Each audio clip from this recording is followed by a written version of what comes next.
All right, so the Kings have their work cut out for them, and Monte McNair is a lame duck. He is Quackles. Yes. So we spotted him. Except Quackles isn't a lame duck. I should take that back. Yeah, Quackles exactly. is a great Easy. duck.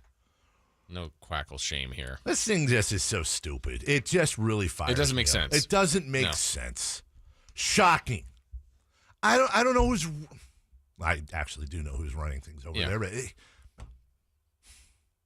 the Kings already have a difficult time getting free agents. Right. Part of the reason they have a difficult time getting free agents is that agents don't want their players to come here. This is seen truly as basketball hell. They just signed a coach to a 4-year deal. Monte McNair's deal expires at the end of this year. And we've talked about this before, but it's worth bringing up again as we enter the free agent world this summer. Agents don't like instability. They also like winning teams, but they don't like instability. Kings already have two things against them. They suck on the floor, and it's Sacramento. We talked about this yesterday. Sacramento, one of 4 California teams. We just talked about how the Clippers are the Clippers, and getting John Wall and getting Kawhi Leonard assumedly back, they're going to be much better next year. Much better situation. Oh, by the way, they have an owner. They'll spend $70 billion. Right. The Lakers, listen, say what you want about the Lakers. I hate them to death, but they're the Lakers. And you got LeBron and AD, and you're in L.A., and you have endorsements and all that stuff. The Warriors, reigning champions, dynasty, currently running, Steph Curry and friends. Oh, and you're in San Francisco. It's a nice place to be. That area. Right. Least. Higher taxes in California. You're losing money playing here as opposed to Texas. That's a knock. So the Kings have to, in order to be a player, they have to be able to take care of every unforced error out there. You have a guy in Monte McNair who has not done what he was hired to do yet. What he was hired to do is turn around this franchise, pull it out of the Vlade Divac era, and build a roster. Well, you got De'Aaron Fox. He now has a 2-time All-Star at 26 and Domantas Sabonis that he flipped a 12-pick for, and Tyrese Halliburton. He's now added Davion Mitchell to that last year and Keegan Murray. You've got a young core on a similar timeline. Who knows? But one of the things these players are going to be looking at, their agents are going to be talking about coming into the season is, well, hold on a second. We don't know if Monte McNair is going to be there next year. Yeah. Why does that matter? Matters a lot. Because you just hired a coach that you signed to a 4-year deal. Exactly. And here's what happens. Monte McNair goes somewhere next. Let's say Monte McNair is the guy that brings them in. There's no guarantee that the next GM is going to want them here. Oh, by the way, now you're going to have a coach that wasn't hired by your new general manager. We've heard that before. Now, the Kings may, in the back of their head, be thinking, well, we're not planning it. Here's our choice. We'll keep and extend Monte. Or if we fire him, well, we'll just give Wes Wilcox a job as the assistant GM, former GM of the Atlanta Hawks. Makes perfect sense to a point. But you just saw Houston pay $40 million to buy out John Wall and send him to, I'm just going to illustrate an example for you. And by the way, Tillman Fertitta is not exactly known as the best owner in the NBA either. This is how bad it is here. Yeah. They're willing to pay $40 million to get John Wall off the books and send him, west to the Clippers. Now, I don't know what Monte McNair makes, but I know Vlade Divac made something around $2 million, and the scuttlebutt is that Monte McNair came in, it's his first opportunity, he's a rookie GM, making significantly less. Okay. Now, let's just throw a number out there and say it's half. Let's say he's making $1 million a year, and if it's $2 million or it's $500,000, the point still stands. Let's say it's $1 million. Yep. All you got to do is extend the guy 2 years and an option for a third. And you know what? At $1 million, worst case scenario, Much easier buyout. you still fire him at the end of the year. Fine. Yeah. If he just absolutely craps the bed, and it costs you a grand total of like $3 million. That doesn't count against the salary cap. It's the same process you were doing with coaches. They've been paying multiple coaches that they felt didn't get the job done. So that make more than Monty.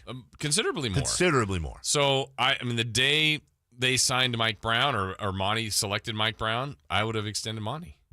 Just to be at least either on a similar timeline or just more security here for him and for this team. That's it. And it can be one where you go, oh, we made a mistake. Yes. And it's a cheaper one. But I don't know that they're going to even go down that route. I think right now more people seem to be Right. pleased with the job that Monty's done. And I think, for his job, which is to get this team to the playoffs, yes, factually, he has not been able to do that in his first 2 years. But he joins the list of other GMs, other coaches, I would say smart people. I know it's easy to pick on the Kings Sure. and say, oh, well, they're just nobody's been able to figure it out. They're all foolish. They all don't know what they're doing. Well, it's obviously been a difficult task. Yes. And it's been 16 years, and there's a long list of people that haven't been able to turn it around. We'll make today's poll question quite simple. Do you approve or disapprove of the job Monte McNair has done thus far with the Kings? Every time we put this poll out, it's been quite in favor of approve. Now, nobody's saying, listen, they're not in the playoffs yet. Right. He hasn't done his job yet, but Rome wasn't built in a day. Yeah. And the question becomes... we all want it today. Right. And is he going in the right direction? What would be, to you, objectively, the biggest criticisms? That they haven't made it? No, it's not that they haven't made it. I think the biggest criticism for me would be there have been some things, whether it's the original Dante DiVincenzo deal that got lost, Bogdan Bogdanovic for nothing. The idea that maybe they could have, was Davion Mitchell going to be available a couple picks later? Was Keegan Murray going to be available a pick back? And I know some of these are already narratives, and maybe none of these things were possible, but I'd say if you put all that together, also holding on to Luke Walton an extra year. I think that was obviously in retrospect a mistake, but something a lot of people called out as a mistake at the time. He has not been perfect. He has made mistakes. There have been errors. That does happen. But I think that he has provided stability to the front office. He's calmed everything down. There are no leaks out of the front office. And I think his roster moves and his draft, especially compared to Pete D'Alessandro and Vlade Divac, have been, compared to those two, they've been phenomenal. They've been Hall of Fame. But you also had a very low bar. I'm not saying Monte McNair is the best GM in the league. I don't know.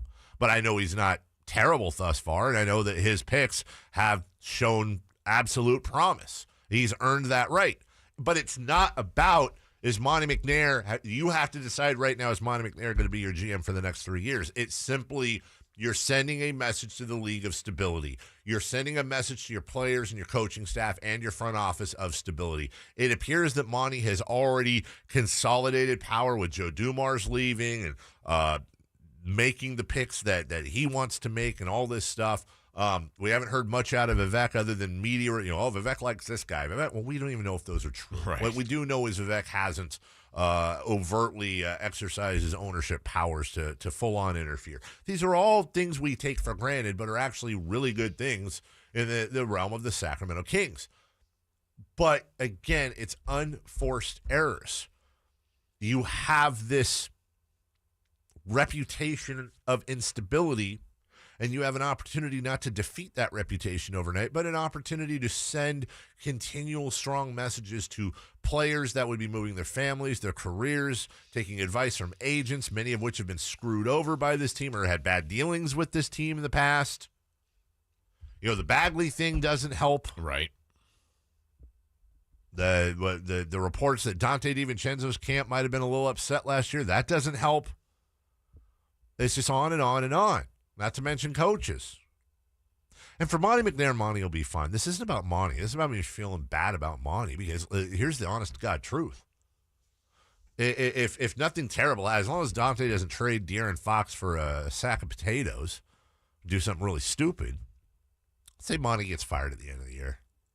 It's simply going to be, it's another talented person used and thrown aside by this failure of a team. And somebody listening right now might say, well, that's easy for you to say, Dave, it's not your money. Well, here's a point people need to start wrapping their heads around. Yes, it is. Yes, it is. Because this team was bought for $565 million and is now worth north of $2.5 billion. And a lot of that was off of the partnership between the city and the team. Everybody's winning here. The city is won by keeping the team. The ownership is won by seeing their investment triple.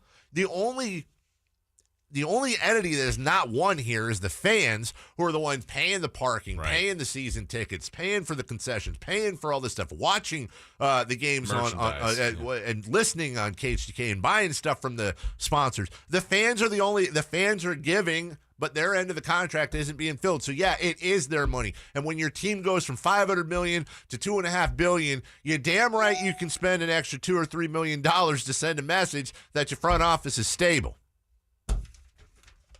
It just absolutely boggles my mind, and the stuff that really drives me crazy is when this franchise makes unforced errors time and time and time and time again. It's hard enough, and they're making it harder.